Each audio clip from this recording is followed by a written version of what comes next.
Hello students. Hello and welcome to the today's lecture where we are going to tell you about Tricks. and tips which you will be needing for your board exam.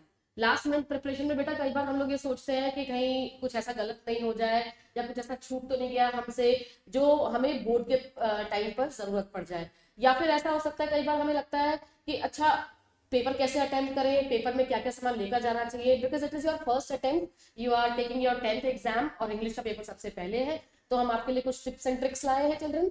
So Riya ma'am, let's start. Yes ma'am. Okay. So children, let's begin. Okay. First what you have to do, exam के एक दिन पहले, मतलब एक दिन 27 को आपका exam है. अब 26 का जो पूरा दिन आपको दिया जा रहा है, आप उस दिन बैठकर क्या करेंगे? डेफिनेटली पढ़ना है. ठीक है, तो पढ़ाई के साथ साथ हम क्या करेंगे? What you have to do, पूरा टाइम आप लोग, ऐसा नहीं है कि आप हमेशा ही मतलब जैसे पूरा दिन भी पढ़ रहे हैं और पूरी रात भी पढ़ रहे हैं. सो इट्स बेटर कि आपको अपने साथ में रेस्ट करना भी जरूरी है. कई बच्चे ऐसे होते हैं जो पूरी रात भी पढ़ते हैं और पूरा दिन भी पढ़ रहे हैं. ठीक है, अगर आप ऐसे करोगे तो उससे क्या होगा? ठीक है, उससे प्रॉब्लम ये आएगी कि आपको एग्जाम आवर्स में नींद आएगी, आलस आएगा. तो उससे बेटर है कि आप एक प्रॉपर 6 आवर्स की स्लीप ले. ठीक है, don't read 1 hour before exam. Paper start होने से 1 घंटा पहले तक कुछ बच्चे बस में बैठ के पढ़ रहे हैं, घर पे पापा के पीछे बैठ के आ रहे हैं तो बुक साथ में, ऐसा नहीं करना है. ठीक है, एग्जाम के 1 घंटा पहले आप जितना चिल कर सकते हैं, रिलैक्स कर सकते हैं, उतना अपने माइंड को शांत रखिएगा. फाइन, चल, कीप हाइड्रेटेड. ठीक है, पानी पीते रहना है. गर्मी स्टार्ट हो चुकी है, ऐसा ना हो कि आप लोगों को एग्जाम में चक्कर आ जाए और कोई प्रॉब्लम हो जाए. ठीक है, डोंट पैनिक. कुछ नहीं आ रहा है, कोई भी आप पैनिक सिचुएशन क्रिएट नहीं करेंगे. जितना पेशेंस के साथ में आप पेपर को डील करेंगे उतने अच्छे से आपका एग्जाम होगा. ठीक है, एक क्वेश्चन अगर आपको नहीं भी आ रहा है उसको वहीं पे छोड़ दो, आगे उसको अपन देख लेंगे. बट उसकी एक क्वेश्चन की वजह से आप बाकी का पूरा पेपर बेकार करो, फायदा नहीं. Look for summaries of both the books. आपकी 2 बुक्स है, फर्स्ट फ्लाइट और दूसरी है फुटप्रिंट्स. दोनों बुक्स की समरीज आप आज अच्छे से गो थ्रू करेंगे एक बार. ठीक है, next is reduce social media usage. हाँ जी, इंस्टाग्राम, फेसबुक, जितना आप सोशल मीडिया यूज करते हैं आज अब आप यूज नहीं करेंगे. Instead of wasting your time आप अपने दोस्तों से बातें करेंगे, यार तूने ये रख लिया, तूने वो रख लिया, एडमिट कार्ड रखा नहीं रखा. आप अपने पे फोकस करिए. ठीक है, हमें कुछ भी किसी से भी बात नहीं करनी है. ठीक है, कुछ बात करनी है अपने पेरेंट्स से बात कर लीजिए. 2-5 मिनट का अगर आपको ब्रेक लेना है, पढ़ते पढ़ते डेफिनेटली आप सारा टाइम नहीं पढ़ पाओगे, तो आप अपनी फैमिली मेंबर से बात कर लो. करने के बाद में वापस से अपनी सीट पर बैठ जाओ. चल, अवॉइड अनहेल्दी फूड. कोई भी बाहर की चीज़ें ना खाएं और ज़्यादा भी ना खाएं, ओवर ईटिंग ना करें kind of. Okay, next is get organise. Don't forget anything for the board exam. हाँ जी, बोर्ड एग्जाम के लिए आपका एडमिट कार्ड, आपको जो जो भी इंपॉर्टेंट लगता है, पेन, पेंसिल, इरेजर, ठीक है, स्केल्स, ये सब आप एक दिन पहले ही अपना वो रखेंगे ready. Don't forget to remember the names of the author and poets. जितने भी आपके बुक में सबसे मोस्ट इंपॉर्टेंट टॉपिक है ये आज का, कि आपको सारे पोइट्स के नाम अच्छे से याद करने हैं क्योंकि वो आपसे पूछे जा सकते हैं. Okay, take a light breakfast. ये है जिस दिन आपको अपना एग्जाम क्रैक करना है. ठीक है, आज आपका एग्जाम है, मतलब मंडे मॉर्निंग 27 की बात है, आज आपका एग्जाम है. सुबह सुबह आप बिल्कुल लाइट ब्रेकफास्ट करेंगे. ठीक है, चलो, next is reach school centres on time. आपको जो भी टाइम आपके एडमिट कार्ड में गिवन है, आप उस टाइम से पहले कोशिश करिएगा कि आप अपने सेंटर्स पे पहुंच जाएं. Have patience. ठीक है, वहां पे कोई भी इश्यूज आते हैं तो वहीं पे पेशेंस के साथ में, बहुत शांति के साथ में हम उनको सॉल्व करेंगे. Students must prepare for exam in a functional manner. Functional manner क्या होता है कि आपको अपना जो क्वेश्चन पेपर दे रखा है उसको बहुत सिस्टमैटिक तरीके से आप उसको सॉल्व करेंगे. ऐसा नहीं है कि क्वेश्चन नंबर 1 लिख दिया, उसके बाद सेक्शन सी उठा लिया. ठीक है, क्वेश्चन नंबर सी उठाने के बाद क्वेश्चन नंबर 20 पे आ गए. ऐसे नहीं करेंगे, एक फंक्शनल मैनर के साथ में आप करेंगे. अगर आपने सेक्शन सी उठाया है सबसे पहले, तो आप सेक्शन सी पूरा कंप्लीट करेंगे, फिर आप सेक्शन बी कंप्लीट करेंगे, फिर आप सेक्शन ए करेंगे. ऐसे नहीं मिक्स नहीं करना है कुछ भी चीज़. ठीक है, okay. The characters are most important. जितने भी आपके बुक में कैरेक्टर्स हैं वो सब बहुत इंपॉर्टेंट हैं, उनको भी अच्छे से रिवाइज करके जाना है। Next is check grammatical errors, जितने भी आपके ग्रामेटिकल एरर्स आप लोग करते हो वो भी आप उनको अच्छे से चेक करोगे। नेक्स्ट इज फॉर्मेट एक दिन पहले अच्छे से रिवाइज कर लेना सारे फॉर्मेट्स, ताकि नेक्स्ट डे आपको पता तो है ही कि लेटर आएगा, ठीक है, तो उसके लिए आपको अच्छे से याद रखना है।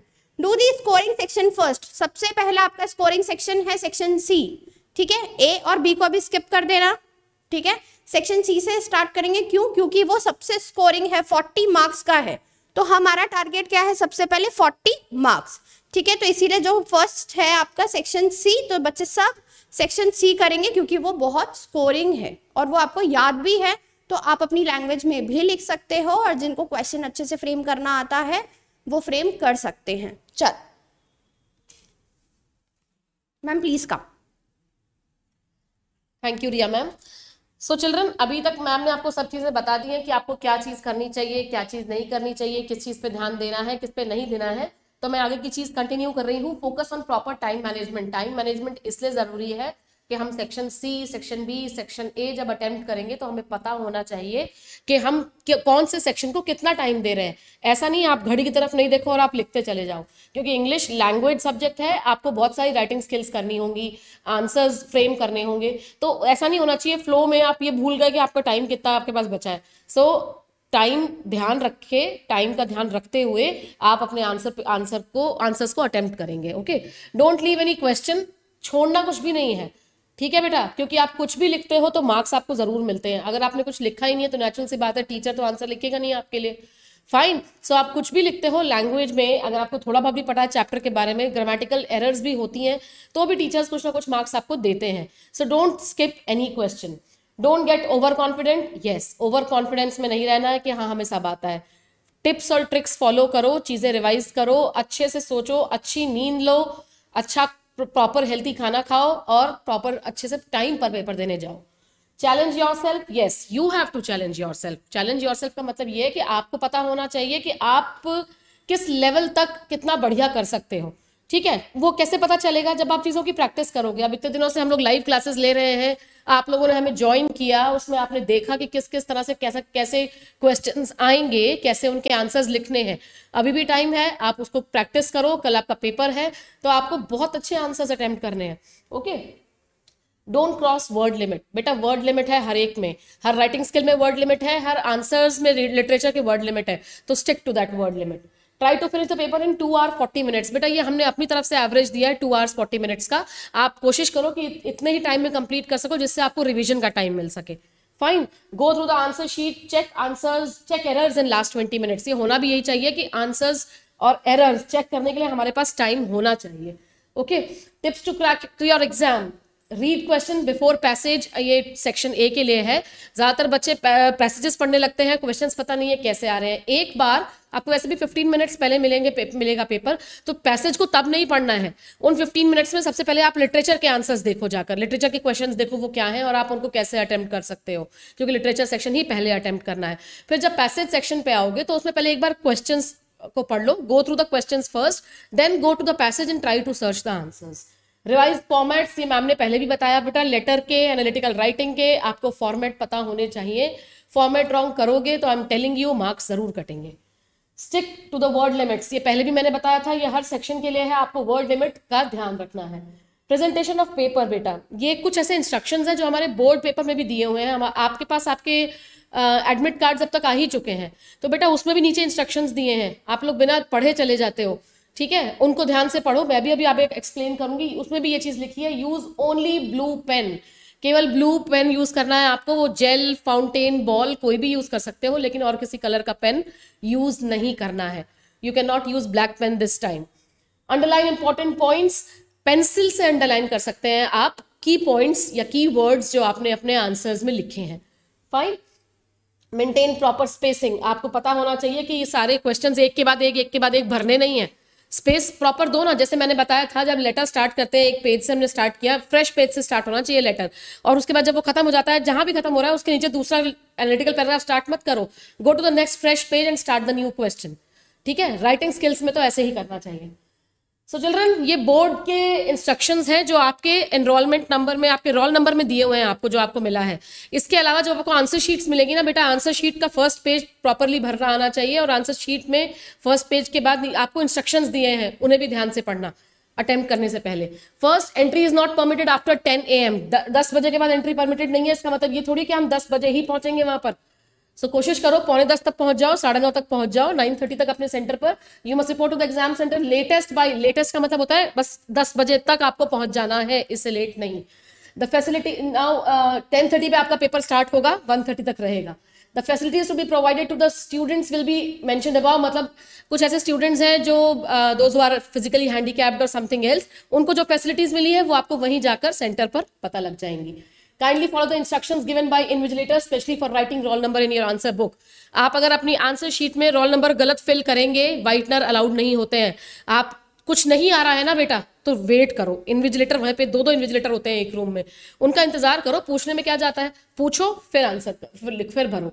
You should not indulge in any unfair practice. समझ में आ गया होगा, ये सब जानते हैं अनफेयर का क्या मतलब होता है। चीटिंग वीटिंग नहीं करनी है, चीटिंग करी तो पकड़े जाओगे, और पकड़े जाने का मतलब ये नहीं होता है कि अरे मैम दे दो पेपर और हमारा हो जाएगा काम उससे। That gives a very bad impression of your school as well as your parents. आपके पेरेंट्स को बुलाया जाएगा, आपके स्कूल को के अथॉरिटीज को बुलाया जाएगा, उसके बाद वो सेंटर डिसाइड करेगा आपको मिलेगा कि नहीं मिलेगा आंसर शीट बैक। और आंसर शीट तो मिलती ही नहीं है वैसे भी, अगर मौका मिलता भी है तो न्यू आंसर शीट दी जाती है। तो सोचो आधे घंटे का या 1 घंटे का पेपर करने के बाद अगर आप पकड़े गए चीटिंग करते हुए, तो वो 1 घंटा तो वेस्ट हो गया ना आपका। अब आपको 2 घंटे में पूरा पेपर करना पड़ेगा शुरू से, स्टार्टिंग फ्रॉम द बिगिनिंग। और वो भी अगर सेंटर अलाउ करे तो, सेंट्रल सुपरिटेंडेंट अलाउ करता है तो ऐसे कोई भी गलत काम नहीं करने हैं। Do not believe in fake videos and messages uploaded in social media. अभी मैम ने कह ही दिया पहले ही, सोशल मीडिया को बंद कर दो 1 दिन पहले, ठीक है, दूर रहो उससे, केवल अपनी पढ़ाई में दिमाग लगाओ। You should carry only blue, देखो blue, royal blue ball point, gel, fountain pen, pencil, eraser, scale, sharpener, geometry instructions, brushes, admit card. Admit card compulsory ले जाना है बेटा, ये भूलना मत। ये जो आपको एडमिट कार्ड मिला है ये कंपल्सरीली लेके जाना है, अलाउ नहीं करेंगे वरना आपको अंदर। एंड आइडेंटिटी कार्ड, आपको आई कार्ड्स मिले होंगे आपके, वो भी आप लेकर जाओगे कंपल्सरीली। उसके अलावा ये वाले पेन ही ले जा सकते हो आप, केवल blue pen, no black, nothing else, ध्यान रखना। और ये चीजें भी अपनी पेंसिल, इरेजर, ये सब आपके पास होना चाहिए। एग्जाम में भी मांगेंगे क्या, बोर्ड के एग्जाम में भी दूसरों से, अपना अपना लेके जाओ। If you are a regular candidate, you should come for the examination in your school uniform. Yes, you are regular candidates. आपको अपनी स्कूल यूनिफॉर्म में ही जाना है। यूनिफॉर्म में नहीं जाएंगे तो आपको वापस भेज दिया जाएगा। Regular candidates will appear only in subjects offered by them and submitted by school. मतलब जो भी आपके सब्जेक्ट्स है आपको वो अटेम्प्ट करने हैं, नेचुरल सी बात है। आपके पास एडमिट कार्ड आया तो आपके सब्जेक्ट्स, डेट सब मेंशन्ड है उसमें। This is for private candidates who will appear in the subjects mentioned above or specifically permitted by regional office. Private candidates के अपने सब्जेक्ट्स हैं, वो भी उनके रोल नंबर में, उनके एडमिट कार्ड्स में मेंशन है। In case of any ambiguity found in the question paper, अगर क्वेश्चन पेपर में कोई प्रॉब्लम होती है बेटा जो बाद में पता लगती है, तो आपको same will be address to CBSE, वो अपने आप CBSE तक सेंटर सुपरिटेंडेंट पहुंचा देते हैं, ठीक है। Don't worry about it. फिर उसके बोनस मिलेंगे या क्या मिलेगा वो बाद में अनाउंस हो जाता है, वो तो नेशनली अनाउंस होगा ना, फिर सबके लिए होगा तो फाइन। तो उसके लिए वहां पे इशू क्रिएट करने की जरूरत नहीं है, क्लास में शोर मचाने की जरूरत नहीं है। Mention correct question paper set and answer book and attendance sheet, आपको अटेंडेंस शीट मिलती है वहां पे बेटा, उसमें इन्विजिलेटर से पूछ कर फिल करना। This is the first time you are taking your board exam, तो इन्विजिलेटर जो आपको अटेंडेंस शीट देगा, वो अटेंडेंस शीट आपकी हर सब्जेक्ट में सेम यूज होगी, उसमें आपकी फोटो लगी होगी, उसमें सब सब्जेक्ट्स मेंशन होंगे, तो इन्विजिलेटर से पूछ कर भरना है। क्वेश्चन पेपर का सेट भी इन्विजिलेटर से पूछ कर भरो, कुछ नहीं आए समझ में तो फाइन। सो ये इंस्ट्रक्शंस आपको फॉलो करनी है। तो we wish you all the best for your exam. I hope कि आप बहुत अच्छा एग्जाम करेंगे, और जब कल हम वापस आंसर सॉल्यूशंस के साथ आपके साथ लाइव आएंगे तो आप इतने एक्साइटेड होंगे कि आप हमें आंसर्स हमसे पहले बता पाएंगे। All the very best students, अच्छे से पेपर करना, बिल्कुल पैनिक नहीं होना, डरने की जरूरत नहीं है, जितना मन से भी फ्रेम कर सकते हो, कुछ भी नहीं छोड़ना है। मैम आपको बता चुकी हैं, सब कुछ बहुत अच्छे से करना है सिस्टमैटिकली। कुछ नहीं आ रहा है तो मन में आपको इतनी समरी हम लोगों ने लाइव क्लासेस में बताई है, ठीक है, वही लिख देना, छोड़कर नहीं आना है, ठीक है। 0 से बेटर है 1-2 नंबर तो आ ही जाएंगे, ठीक है। चलो okay, all the very best, thank you, bye bye.